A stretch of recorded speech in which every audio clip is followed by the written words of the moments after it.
My body is literally drained to have to go in and face murderers, to actually see her, to see who took my child's life. Tallahassee, Florida, a city known for its rich history and vibrant culture. But on this fateful night, a darkness settled over the community, one that would leave a family shattered and a city searching for answers. Tyra Shannel Crosby was more than just another face in the crowd.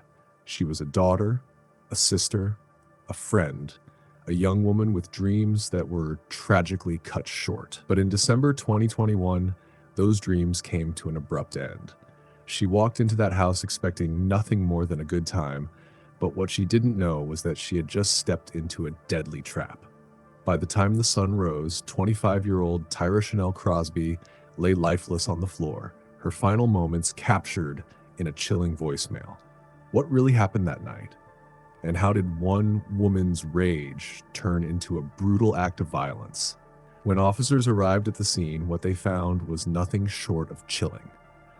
Born on August 28, 1997, Tyra Shannel Crosby grew up in Northwest Charlotte, North Carolina, where she lived with her mother, Tanya Hoskins. She was known for her lively personality, a strong sense of optimism, and a natural ability to bring joy to those around her. Friends and family often described her as outgoing, warm-hearted, and full of dreams. However, despite her vibrant nature, Tyra faced several personal challenges throughout her life. During her early adulthood, she experienced a series of troubles that began in 2018 with a violent incident. Over the next few years, her actions became increasingly serious, leading to more incidents in 2021 involving dangerous confrontations. Her behavior continued to escalate in 2022 and early 2023 with further conflicts and threatening situations. Despite her troubled past, Tyra was making efforts to change. Those close to her insisted that at her core, she remained a caring and compassionate person who wanted to create a better life for herself. She longed for a stable relationship, but struggled to find someone who would accept her history. Still, she remained hopeful and continued searching for love. Her social nature eventually led her to Albert Alexander, a man she met at a club on July 17, 2023. Unaware that he was married, she accepted his invitation to his home, a decision that would tragically cost her life. On the evening of July 17, 2023, 25-year-old Tyra Shannel Crosby decided to unwind by going out to a local club in Charlotte, North Carolina. Known for her outgoing and lively nature, she often enjoyed social gatherings, and this night was no different. Tyra arrived alone and ordered a few drinks, blending into the club's energetic atmosphere. As the night progressed, she met 50-year-old Albert Alexander, a man who was also drinking alone. Two struck up a conversation, bonding over drinks and dancing. Unbeknownst to Tyra, Albert was a married man living with his wife, 51-year-old Stephanie Alexander. However, he did not disclose this information. Instead, he charmed Tyra, making her feel comfortable in his presence. As their conversation continued, Albert invited her to his home, an offer Tyra accepted without hesitation. Whether it was the influence of alcohol or the spontaneity of the night, she had no idea that this decision would seal her fate. As the night gave way to the early hours of July 18, 2023, Tyra and Albert arrived at his home in Charlotte. Believing she was spending time with a single man, Tyra made herself comfortable in his bedroom. The two continued their intimate encounter, completely unaware that their time together was about to be violently interrupted. Around 5 a.m., Stephanie Alexander returned home earlier than expected. A hardworking woman and mother of 5, Stephanie had been working a late shift, something her husband was fully aware of. But instead of finding an empty bed, she walked in on a scene that would push her into a violent rage. Her husband in bed with another woman. Tyra was in her marital bed, completely unaware of who Stephanie was until that moment. Overcome with shock, betrayal, and fury, Stephanie immediately attacked Tyra, dragging her from the bed and physically assaulting her. Tyra tried to defend herself, but Stephanie was relentless. The brutal assault escalated quickly as Stephanie grabbed a weapon and began torturing Tyra, refusing to listen to any explanation.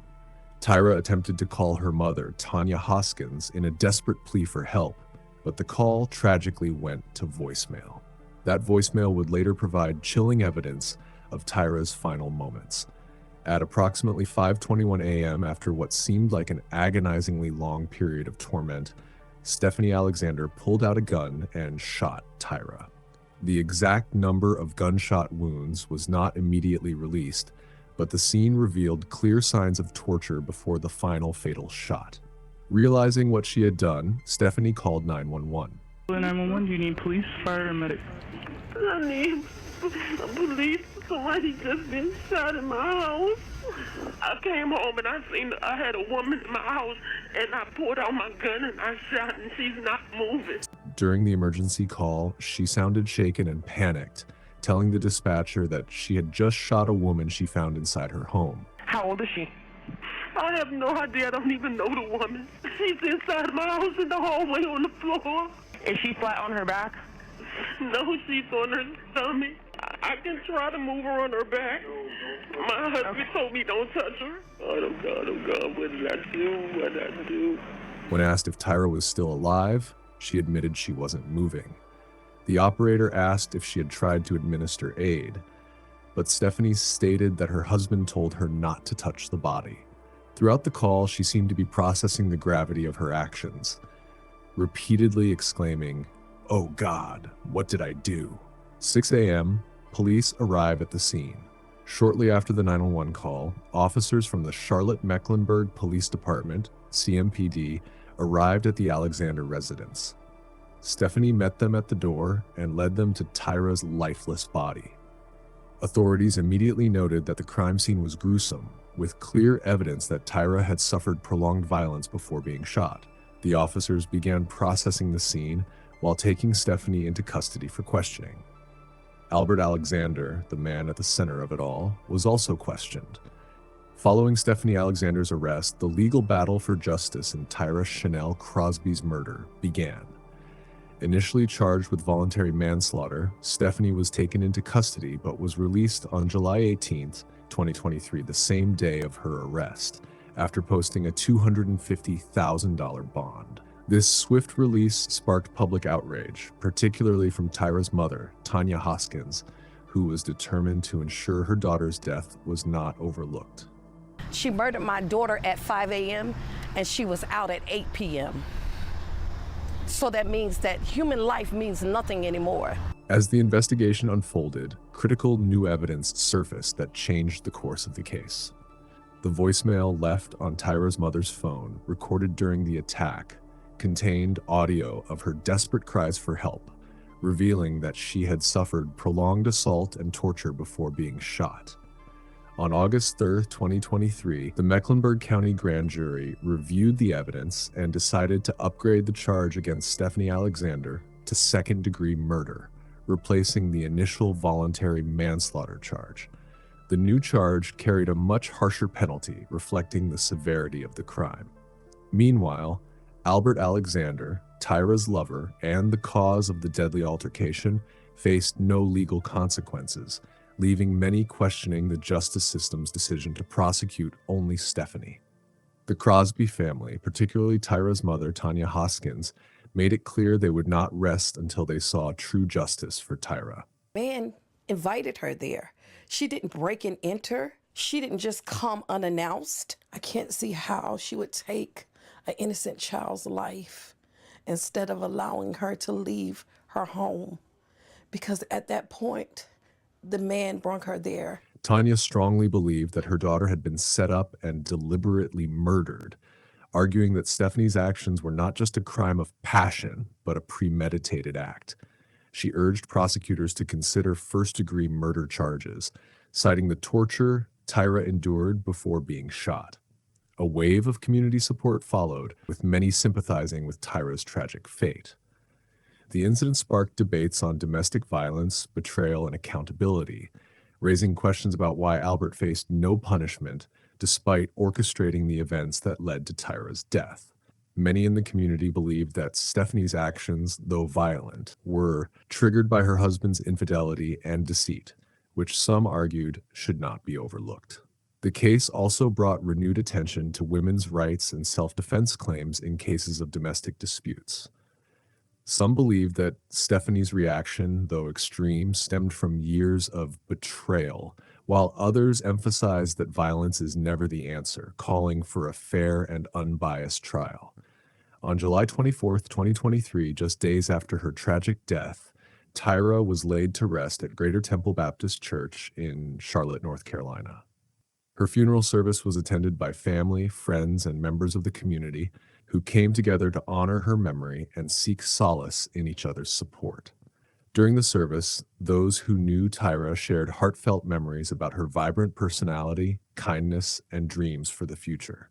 Many spoke of her resilience, despite the challenges she had faced in her life. Her mother, Tanya Hoskins, delivered an emotional speech, vowing to fight tirelessly for justice and ensure that Tyra's story was never forgotten. In addition to her funeral, a vigil was held on July 23, 2023, at a local park in Charlotte, where friends and supporters lit candles in her honor. The event served as both a tribute to Tyra's life and a public demand for accountability in her murder case.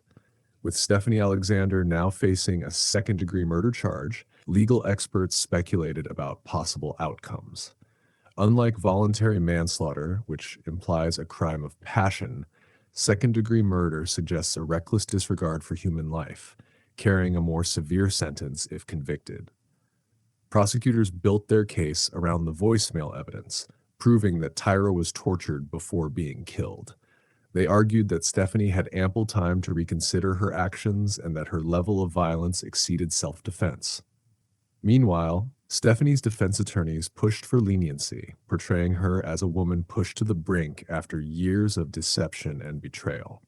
Many legal analysts debated whether Albert should have faced charges for his role in the events leading up to Tyra's death. While he did not physically harm Tyra, his decision to bring her into his marital home under false pretenses led to her tragic fate. Despite public outcry, no legal action was taken against him. Tyra's murder and the legal proceedings surrounding it gained national attention, with media outlets covering every new development in the case. The public was divided. Some sided with Stephanie, arguing that her actions were an impulsive reaction to extreme betrayal, while others insisted that she had no right to take Tyra's life, regardless of the circumstances. Social media platforms became flooded with debates on morality, justice, and responsibility, with many calling for harsher punishment for Stephanie and some demanding accountability for Albert. Supporters of Tyra's family launched online petitions, urging the courts to seek the maximum sentence for Stephanie. As Stephanie Alexander's trial approaches, Tyra's family remains hopeful that justice will be served. Her mother continues to advocate for harsher penalties, emphasizing that Tyra was the real victim in this tragedy. The question of Albert's responsibility remains a controversial issue, with many believing that he should also be held accountable.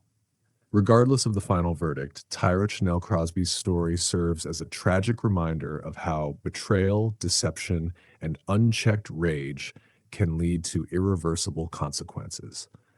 Her death has left a lasting impact on her community, sparking conversations about justice, accountability, and the dangers of domestic disputes escalating into violence.